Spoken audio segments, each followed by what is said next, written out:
Hi wrestling fans, thanks for clicking the dreaded D Rose Report, where you'll find out some more silliness that goes on in the wrestling world. Now, you want to hear a rumor?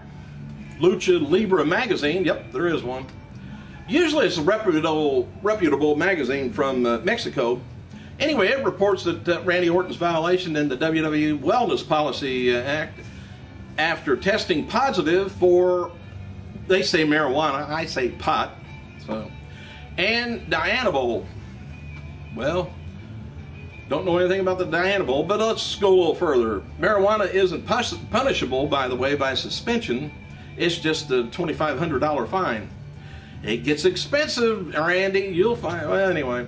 The report states that Randy Orton tested positive for pot and was fined that amount, and then tested again for other substances where he tested positive for Dianabol. Well, anyway, it's a methadroxylino. The word's about that long. But anyway, in an orally effective antibiotic steroid, what it is. Dianabol is commonly used by bodybuilders until Congress banned it under the Controlled Substance Act. No clarification on this rumor, just take it for what it's worth. Hey, we got some birthdays. Happy birthday to two-time WCW World Champion Lex Luger, 54. The first TNA Grand Slam champion, AJ Styles, 35. And one-time TNA Knockout champion, Velvet Sky, and former TNA wrestler manager, Desire, remember that? 39. Now on this day, wrestling world lost three personalities on this day. First, back in 1998, Hall of Famer Junkyard Dog died just at 45 years old. He began his career with Jerry Jarrett's Tennessee promotion before moving to Jarrett's rival Nick Glusa company, and then to Stampede Wrestling up in Canada before settling in the Mid-South, where Bill Watts would give him his Junkyard Dog gimmick.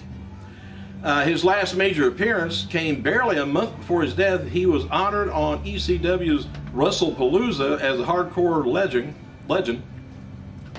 And JYD died in a single car accident after apparently falling asleep at the wheel. He was inducted to the WWE Hall of Fame back in 2004, as we remember. Secondly, in the year 2003, fellow WWE Hall of Famer Classy Freddie Blassie died at the age of 85. Blassie dabbled in the wrestling industry in the pre-war years, but then was only in the 1950s when his career began to flourish. And in that decade, he competed primarily in Georgia, and he amassed 23 title reigns during his time in the promotion, including the NWA Georgia Heavyweight title. Blassie would continue to sporadically make appearances on WWF programming right up until his death, with his last appearance coming just 3 weeks before he died. Classy Freddie appeared alongside Steve Austin and the Dudley Boys, performing Bubba Ray's signature catchphrase, "Devon, get the tables." Classy died of combined heart and kidney failure. And finally, in 2007, famed Oregon promoter Sandy Barr died at the age of 69. He began his wrestling career, but then soon decided he preferred active roles, and initially performed as a referee for the Don Owens PWN promotion, assuming control of the company in 1992. Barr died of a heart attack at his flea market, having wrestled his final match just days earlier. His son Josh took over the Portland promotion, but folded and liquidated upon its license expiring later that year. Alright, on Twitter, Hulk Hogan posted a fan message Friday. It says, Hulk Hogan, hey Hulk, I went to Balls Deep on Brook. Could I get a retweet? Anyway, he said, meanwhile, I don't know why people tell somebody's father that. Meanwhile, former TNA Knockout Daphne has continued retweeting anti-Brooke messages on hers, calling, including, I heard Dixie replaced Alicia Flash Awesome Kong, Daphne, and Roxy with Brooke Hogan. Talk of trading in 4 Porsches for a Pinto. He says Brooke Hogan looks like a man in drag. I tell you what, walking down the ramp, whoa, she looked like she could just beat the crap out of anybody there. Oh, she's a big girl. And not fat either. SoCal Val, Daphne, Crystal Laughlin, and Letitia Klein are advertised to appear at the Signs of Times Saturday, June 24th, if you're around that area. Mother Kelly's at Mother Kelly's at Cedarhurst, New York. Velvet Sky announced on Twitter that she and Chris Sabin is going to be accepting bookings together. Ooh. They are available for shows, autograph signing, conventions. Those interested can Twitter her, which I would love to. Thursday's live episode of Impact scored a low 0.89 cable rating in the new 8 o'clock time slot. Well, the show drew 1.29 million viewers. This is the lowest rated, first run non-holiday Impact in years. The rating was down 12% from last week's taping episode, which did a 1.01 with about 1.4 million viewers. The quarter-hour rating's not in yet, but overall, I'd like to see just how much the first hour, because people, damn, I forgot that was on an hour early, didn't watch, so they probably drug down the second hour. Either that, or we don't care about spoilers. We're gonna watch TNA whether we know the spoilers or not, or we're not gonna watch it because we know the spoilers and we're not watching it anyway. I'm not sure which it is. Well, the spoilers had a lot to do. This is gonna answer my question. If ratings go up with no spoilers, that's part of the problem. Letting you guys know what's happening ahead of time. TNA issued the following statement about their Hall of Fame, though. It says, Impact Wrestling announced the beginning of a TNA Hall of Fame with the first inductees going to be announcing on 10th anniversary celebration Slammiversary in Arlington, Texas.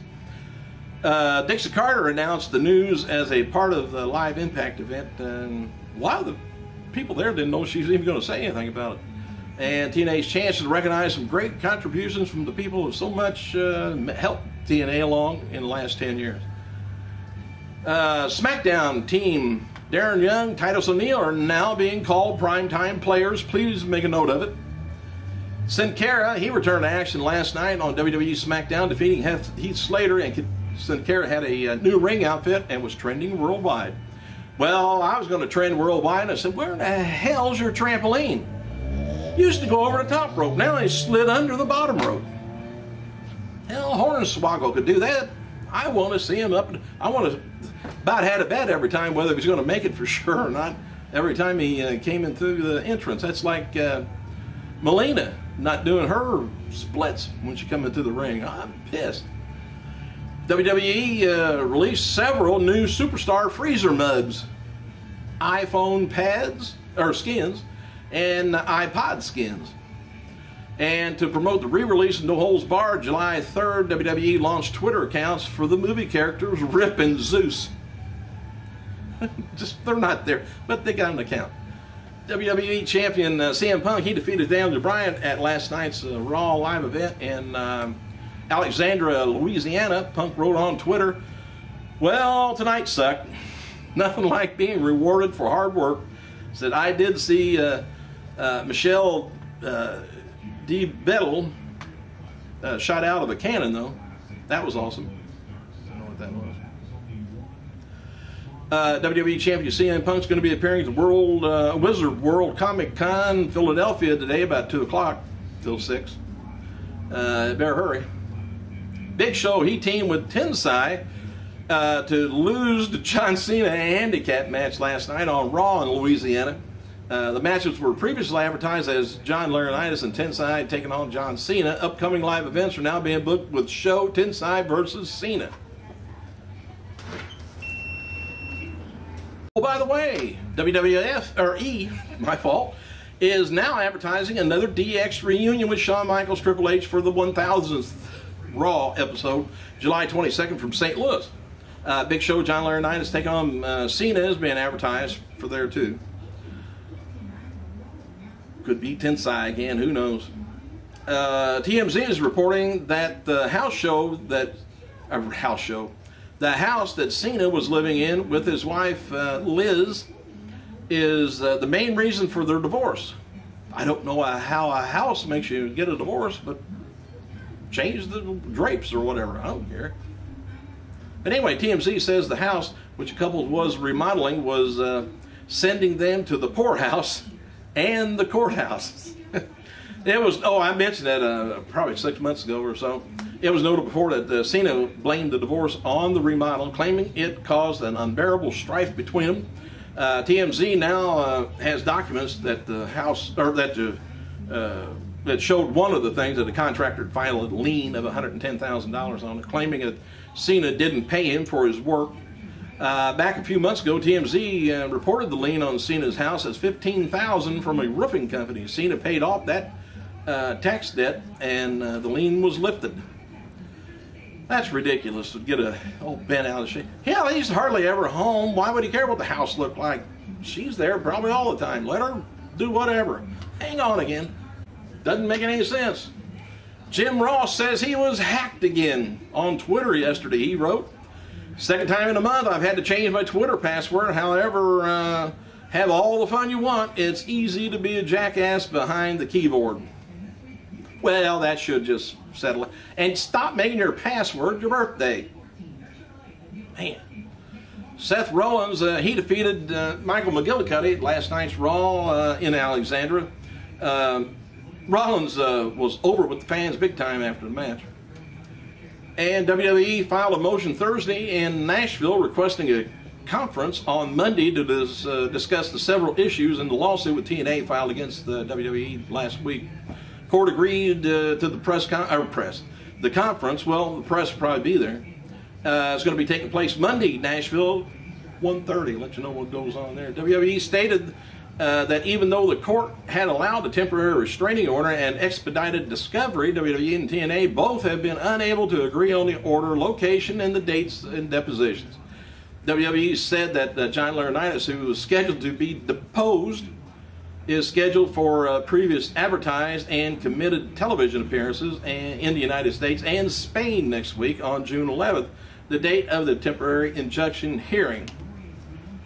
They could depose him earlier, anytime they want. Make up a date. Then bring the paperwork. I'll stop being a puss. Show up. Thanks for clicking, you guys. I gotta go.